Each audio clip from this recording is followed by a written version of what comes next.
হাসনাত আব্দুল্লাহরা যে বৃহৎ পরিসরে মানে সাংবাদিক, উকিল, ব্যারিস্টার থেকে শুরু করে সকল পেশাজীবীদের মধ্যে মানে স্কুল কলেজের শিক্ষকদের মধ্যেও আওয়ামী লীগের দোসর চিহ্নিত করেন, সেই প্রকল্পের যে মডেল সে মডেল অনুসরণ করলে আওয়ামী লীগের দোসর হিসেবে মেয়র মঞ্জুর আলমকে চিহ্নিত না করবার কোনো কারণ নাই। কিন্তু হাসনাত আব্দুল্লাহরা আসলে বিপদে আছেন। সারা বাংলাদেশ জুড়ে সর্বোচ্চ আদালত থেকে স্কুল, কলেজ, বিশ্ববিদ্যালয় এমনকি সংবাদ মাধ্যম অফিসে আওয়ামী লীগের দোসর খুঁজতে ষাঁড়ের মতো দাপিয়ে বেড়ানো এনসিপি নেতা হাসনাত আব্দুল্লাহ কিনা আওয়ামী লীগের এক দোসর হিসেবে পরিচিত চট্টগ্রামের সাবেক মেয়র মঞ্জুর আলমের বাড়িতে সৌজন্য সাক্ষাৎ করে দুপুরের ভাত খেতে গিয়ে হাতে নাতে ধরা পড়েছেন সেই এলাকার বিএনপি এবং স্থানীয় অঙ্গ সংগঠনগুলোর নেতাকর্মীদের কাছে। জুলাই যোদ্ধা পরিচয় দিয়ে হাসনাত আব্দুল্লাহকে ঘিরে ধরে সেই ব্যক্তিরা প্রশ্ন তুলেছেন যে আপনি কিনা সংসদে আওয়ামী লীগ নিষিদ্ধের দাবি তোলেন আর আপনি কিনা আওয়ামী লীগ দোসরের বাড়িতে হাজির হয়েছেন। হাসনাত আব্দুল্লাহ পরে পুলিশের প্রহরায় পুলিশের গাড়ি আসবার পর একরকম ভাবে সেই ভিড়কে শান্ত করে ওই এলাকা থেকে চলে এসেছেন বটে এবং তিনি সংবাদ মাধ্যমকে বলেছেন বটে যে কোনো রাজনৈতিক আলাপ হয় নাই মঞ্জুর আলমের সঙ্গে তার, কিন্তু ওই আওয়ামী লীগ দোসর হিসেবে পরিচিত সাবেক বিএনপি নেতা এবং চট্টগ্রামের সাবেক মেয়র মঞ্জুর আলমের সঙ্গে হাসনাত আব্দুল্লাহর কিসের সাক্ষাতের প্রয়োজন ছিল সে প্রশ্নের উত্তরে হাসনাত আব্দুল্লাহর নিজের দল জাতীয় নাগরিক পার্টি রাত 8টার দিকে যে বিবৃতি দিয়েছে সেখানে আবার সেই দল বলেছে যে বৈঠকে হাসনাত আব্দুল্লাহ আর মঞ্জুর আলমের মধ্যে দেশের চলমান রাজনৈতিক পরিস্থিতি, জনসম্পৃক্ততা বৃদ্ধি এবং ভবিষ্যৎ সাংগঠনিক বিভিন্ন কার্যক্রম নিয়ে বিস্তারিত মতবিনিময় হয়েছে। বৈঠকে নাকি উভয় নেতাই আগামী দিনে পারস্পরিক সহযোগিতা অব্যাহত রাখার বিষয়ে আশাবাদ ব্যক্ত করেছেন। এনসিপির বিবৃতিতে পরিষ্কার এই সাক্ষাৎ সরাসরিভাবেই রাজনৈতিক উদ্দেশ্য প্রণোদিত ছিল বটে। মঞ্জুর আলম পরে বিবিসি বাংলাকে একটা সাক্ষাৎকার দিয়েছেন যে কিসের আলাপ আর কিসের সৌজন্য সাক্ষাৎ হাসনাত আব্দুল্লাহর সঙ্গে এই সাবেক মেয়রের। মঞ্জুর আলম তখন বিবিসি বাংলাকে বলেছেন যে হাসনাত আব্দুল্লাহ নিজেই চট্টগ্রাম সফরে গিয়ে মঞ্জুর আলমকে ফোন করে তার সঙ্গে সাক্ষাৎ করার আগ্রহ প্রকাশ করেছিলেন। তখন মঞ্জুর আলম তাকে তার বাড়িতে এসে দুপুরের খাবার খেতে বলেছেন এবং হাসনাত আব্দুল্লাহ দুপুর 3টার দিকে এসে তার বাড়িতে দুপুরের খাওয়া খান। এরপর স্থানীয় কিছু রাজনৈতিক নেতাকর্মী মঞ্জুর আলমের ভাষ্যমতে বিএনপি এবং অঙ্গ সংগঠনের নেতাকর্মীরা এসে হাসনাত আব্দুল্লাহকে মঞ্জুর আলমের বাড়িতে দেখে ক্ষুব্ধ হয়ে ওঠেন। তারা হাসনাত আব্দুল্লাহ বিরুদ্ধে নানা রকম স্লোগান দিতে থাকেন মঞ্জুর আলমের সঙ্গে হাসনাত আব্দুল্লাহর সম্পর্ক নিয়েও। পরে হাসনাত আব্দুল্লাহ বেরিয়ে এসে তাদের শান্ত করার চেষ্টা করেছিলেন বটে, কিন্তু সামাজিক যোগাযোগ মাধ্যমে এ নিয়ে ছড়িয়ে পড়া একের পর এক ভিডিওতে পরিষ্কার সংসদ সদস্য হাসনাত আব্দুল্লাহকে রক্ষায় তখন সাইরেন বাজিয়ে পুলিশের গাড়ি এসে মোটামুটি তাকে একরকমের রক্ষা করে নিয়ে যায়।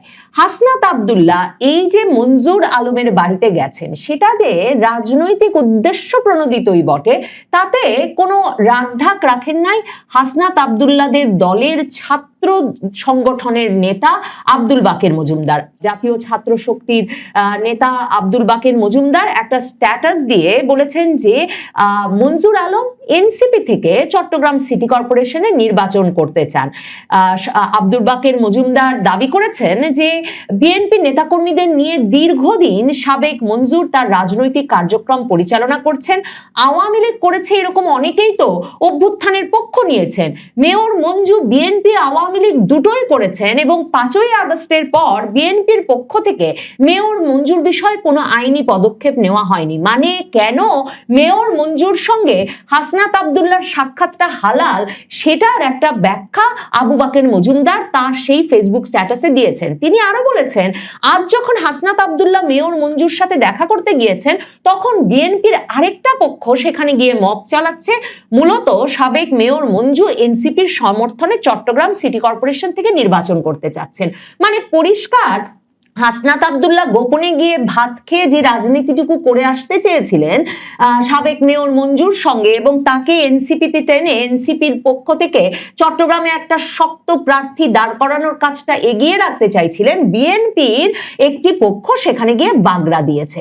মেয়র মঞ্জুকে এই যে বিএনপি আওয়ামী লীগ দুইই তিনি করেছেন, তিনি বিএনপির নেতাকর্মীদের নিয়ে দীর্ঘদিন রাজনীতি করছিলেন এসব বলে এনসিপির হালাল করার চেষ্টা। তার কারণ এই মেয়র মঞ্জুরুল আলম 2010 সালে চট্টগ্রামের সিটি কর্পোরেশন নির্বাচনে জয়লাভ করেছিলেন, এবং তখন তিনি চট্টগ্রামের একেবারে প্রবাদ প্রতিম নেতা এবিএম মহিউদ্দিন চৌধুরীকে হারিয়ে দিয়ে জয়লাভ করেছিলেন মেয়র নির্বাচনে। মেয়র মঞ্জুর আলম এর মাধ্যমে ব্যাপক পরিচিতি পান সারা বাংলাদেশ জুড়ে, এমনকি বিএনপি চেয়ারপারসনের উপদেষ্টাও হয়েছিলেন চট্টগ্রামের মেয়র পদে বিজয়ী হওয়ার পর।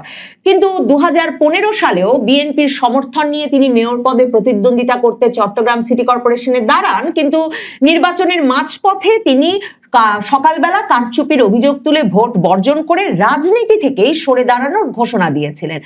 মঞ্জুরুল আলম একটা রহস্যজনক ক্যারেক্টার রাজনীতির, এবং মানে তিনি আওয়ামী লীগেরও দোসর নন, বিএনপিরও কেউ নন, এমনটা যে হয়ে উঠেছেন তার একটা বড় কারণ এরপর 2015-তে বিএনপির টিকিটে নির্বাচন করতে দাঁড়িয়ে নির্বাচন থেকে সরে দাঁড়িয়ে তো রীতিমতো রাজনীতি থেকেই সরে দাঁড়ানোর ঘোষণা দিলেন, কিন্তু এরপর দেখা গেল 2018 সালে একাদশ জাতীয় নির্বাচনের আগে তিনি চট্টগ্রামের একটা আসনে আওয়ামী লীগের মনোনয়ন চেয়েছিলেন, তবে আওয়ামী লীগ তার আহ্বানে সাড়া দেয় নাই, আওয়ামী লীগের মনোনয়ন পেতে ব্যর্থ হয়েছিলেন মঞ্জুর আলম। এরপর তিনি আর ওই বছর নির্বাচনই করেন নাই। মনে রাখতে হবে 2018 সালে কিন্তু বিএনপিও নির্বাচনে যোগ দিয়েছিল, কিন্তু বিএনপি থেকে কিন্তু এই মঞ্জুর আলম সেবার নির্বাচনে অংশ নিতে চান নাই, তিনি চেয়েছিলেন ক্ষমতাসীন আওয়ামী লীগের টিকিটে নির্বাচন করতে। এমনকি তিনি 2020 সালে যখন আবারও চট্টগ্রামের সিটি কর্পোরেশন নির্বাচন হয়, তখনও তিনি আবারও নির্বাচনের ফর্ম কেনেন এবং আওয়ামী লীগের মনোনয়ন চান। সেবারও আওয়ামী লীগ তাকে মনোনয়ন দেন নাই। এখন মেয়র মঞ্জুর আলম বিবিসি বাংলাকে এটাই বলেছেন যে আমি তো কোনোদিন আওয়ামী লীগ করি নাই, আওয়ামী লীগের নেতা বা কর্মী হিসেবে আমার কি কোনো পদ আছে? তাহলে হাসনাত আব্দুল্লাহ আমার বাড়িতে এসেছে কেন? বিএনপির একটা পক্ষ আমার বাড়ির সামনে দাঁড়িয়ে আওয়ামী লীগের দোসর বলে আমার বিরুদ্ধে স্লোগান দিল। কথা সত্যি, মেয়র মঞ্জুর আলমের যদিও বা 2015 সালে বিএনপির টিকিটে নির্বাচন থেকে সরে দাঁড়ানোর পর থেকেই আওয়ামী লীগের টিকিটে নির্বাচন করার খায়েশ ছিল, কিন্তু যেহেতু আওয়ামী লীগ তাকে কখনো তখন মনোনয়ন দেন নাই কয়েক দফা কয়েক বছর ধরে চেষ্টার পরেও, কাজেই এখন বলা মুশকিল যে তিনি আওয়ামী লীগের নেতা বা কর্মী হিসেবে পরিচিত ছিলেন। কিন্তু বলতেই হয় তাকে আওয়ামী লীগের দোসর, বিশেষভাবে হাসনাত আব্দুল্লাহরা যে বৃহৎ পরিসরে মানে সাংবাদিক, উকিল, ব্যারিস্টার থেকে শুরু করে সকল পেশাজীবীদের মধ্যে মানে স্কুল কলেজের শিক্ষকদের মধ্যেও আওয়ামী লীগের দোসর চিহ্নিত করেন, সেই প্রকল্পের যে মডেল সে মডেল অনুসরণ করলে আওয়ামী লীগের দোসর হিসেবে মেয়র মঞ্জুর আলমকে চিহ্নিত না করবার কোনো কারণ নাই। কিন্তু হাসনাত আব্দুল্লাহরা আসলে বিপদে আছেন।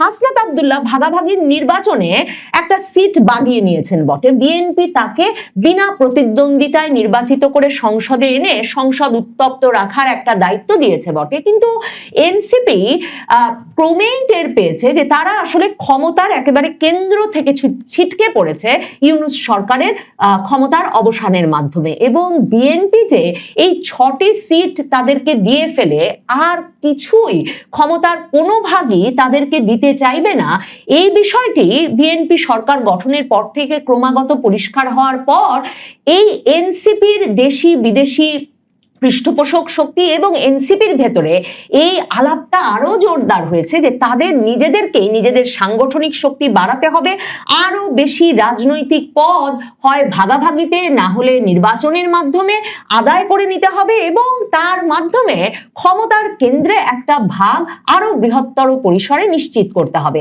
আন্তর্জাতিক গণমাধ্যম বিবিসি সম্প্রতি চমক জাগানিয়া এক প্রতিবেদন লিখেছে, যেখানে তারা নেপালের তরুণদের সঙ্গে এই এনসিপির তরুণদের এক রকমের তুলনামূলক বিশ্লেষণ করে লিখেছে যে নেপালে তরুণেরা এত সিট পেল, এখানে এনসিপি মাত্র 6টি সিট কেন পেল, কেন এখানে এনসিপি জামায়াতে ইসলামীর সাথে গেল, এবং বিবিসির বিশ্লেষণ অনুযায়ী জামায়াতে ইসলামীর সাথে যাওয়াতেই এনসিপি এমন খারাপ ফল করেছে। কাজেই স্থানীয় যে নির্বাচন আসছে সামনে, সেখানে হাসনাত আব্দুল্লাহদের প্ল্যান হচ্ছে তারা সারা বাংলাদেশের 12টি সিটি কর্পোরেশনে আগে থেকেই শক্তিশালী প্রার্থী দিয়ে রাখতে চায়, যেই প্রার্থীকে কেন্দ্র করে সাংগঠনিক শক্তিও বৃদ্ধি পাবে। কারণ এনসিপির দশাটা এমন, এই হাসনাত আব্দুল্লাহ তো দক্ষিণাঞ্চলের মুখ্য সংগঠক, উত্তরাঞ্চলের মুখ্য সংগঠক সার্জিস আলম তো বেচারা সংসদে ঠাঁই পান নাই। তার যে 32টা জেলা, সেই 32টা জেলার 31টায় তিনি অবশ্য একটা কমিটি অন্তত গঠন করতে পেরেছেন, কিন্তু দক্ষিণাঞ্চলের মুখ্য সংগঠক হাসনাত আব্দুল্লাহ আওয়ামী লীগের দোসর ধরায় এত ব্যস্ত ছিলেন যে তিনি তার 32টি জেলার 31টিতেই এখন পর্যন্ত কোনো কমিটিও দিতে পারেন নাই। কাজেই সামনে যে স্থানীয় নির্বাচন আসছে, সেখানে যে সাংগঠনিক শক্তিতে দক্ষতায় বিএনপি ওই যে তার কুমিল্লার আসনটার মতো একই ব্যবস্থায় একরকমের আসন ছেড়ে না দিলে তার পক্ষে বা তার দলের পক্ষে নির্বাচনে কোনো আসন জিতে আসা মুশকিল, সেটা এনসিপি খুব পরিষ্কারভাবে বুঝতে পারছে। সে কারণে চট্টগ্রামে এই মঞ্জুর আলমের মতো অভিজ্ঞ এবং ক্ষমতাবান রাজনৈতিক নেতাকে দলে টানা তাদের খুব প্রয়োজন। আপনারা নিশ্চয়ই অনেকেই খেয়াল করেছেন যে গত কয়েক সপ্তাহ ধরে এমনকি রুমিন ফারহানা এনসিপিতে চলে আসতে পারেন, সেই আলাপটাও কিন্তু জোরদার ভাবে চলছে। তার মানে এনসিপিকে একরকম জামাত থেকে দূরে সরিয়ে বিএনপির বিকল্প রাজনৈতিক শক্তি হিসেবে, যারা কিনা জামাত নয়, এইভাবে একটি রাজনৈতিক শক্তি হিসেবে দাঁড় করানোর একটা প্রচেষ্টা দেশি বিদেশি পক্ষের তরফে কিন্তু এখনো বহাল আছে, যার একটা গুরুত্বপূর্ণ প্রমাণ হচ্ছে বিবিসিতে ওই প্রতিবেদন, যে প্রতিবেদনটিতে স্পষ্টভাবে দুটো পয়েন্ট বলা হয়েছে যে এনসিপি খারাপ ফল করেছে। একে, তারা নারীকে আনতে পারে নাই তাদের দলে আরো বেশি সংখ্যায়, তাদের 6 জন সংসদ সদস্যের একজনও নারী নন, আর তারা জামায়াতে ইসলামের পক্ষে গেছে। কাজেই এনসিপি একরকমের ঢেলে সাজানোর প্রক্রিয়ায় আছে। নাহিদ ইসলাম ওমরা করে ফিরে স্পষ্টতই সংবাদ মাধ্যমকে বলেছেন যে সামনেই তেলের দাম বাড়বে, জ্বালানির দাম বৃদ্ধি